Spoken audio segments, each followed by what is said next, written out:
BCS গাণিতিক যুক্তি। প্রশ্ন ৩।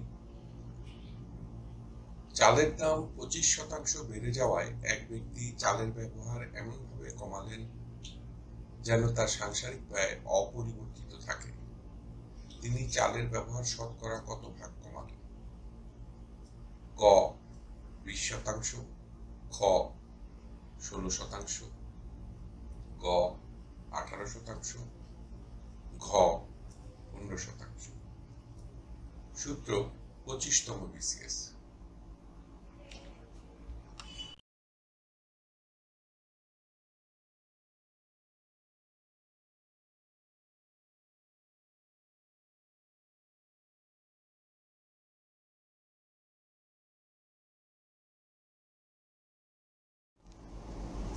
সঠিক উত্তর ক 20%। ব্যাখ্যা। প্রশ্নানুসারে চালের মূল্য বৃদ্ধি সমান 25%। ধরি চাল বাবদ পূর্বের পরিবারটি খরচ করত 500 টাকা। পূর্বের মূল্য 100 টাকা হলে বর্তমান মূল্য 125 টাকা। পূর্বের মূল্য 1 টাকা হলে বর্তমান মূল্য 125 ভাগ 100 টাকা।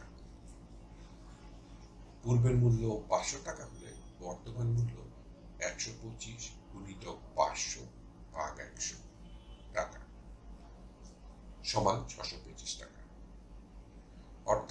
অর্থাৎ বর্তমানে 500 টাকার খরচটি বেড়ে 625 টাকা হয়েছে। অর্থাৎ খরচ কমাতে হবে 625 টাকায় 625 বিয়োগ 500 সমান 125 টাকা। খরচ কমাতে হবে 625 টাকায় সমান 125 টাকায়। খরচ কমাতে হবে 1 টাকায় সমান 125 ভাগ 625 টাকা।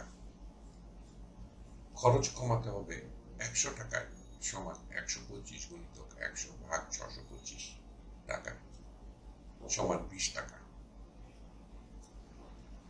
সুতরাং চালের ব্যবহার শতকরা কমিয়েছে সমান 20 ভাগ।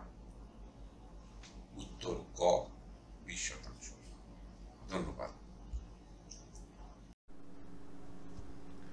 টিউটোরিয়াল দেখার জন্য আপনাকে ধন্যবাদ। আপনার যদি কোনো প্রশ্ন থাকে তবে আমাদেরকে rhkstorecouk@gmail.com ইমেইল করুন বা মন্তব্য বিভাগে লিখুন। আমাদেরকে অনুপ্রাণিত করার জন্য সাবস্ক্রাইব করুন, থামস আপ দিন বা লাইক দিন। আপনার বন্ধুদের সাথে শেয়ার করুন এবং নতুন টিউটোরিয়াল পেতে বেল আইকন টিপতে ভুলবেন না।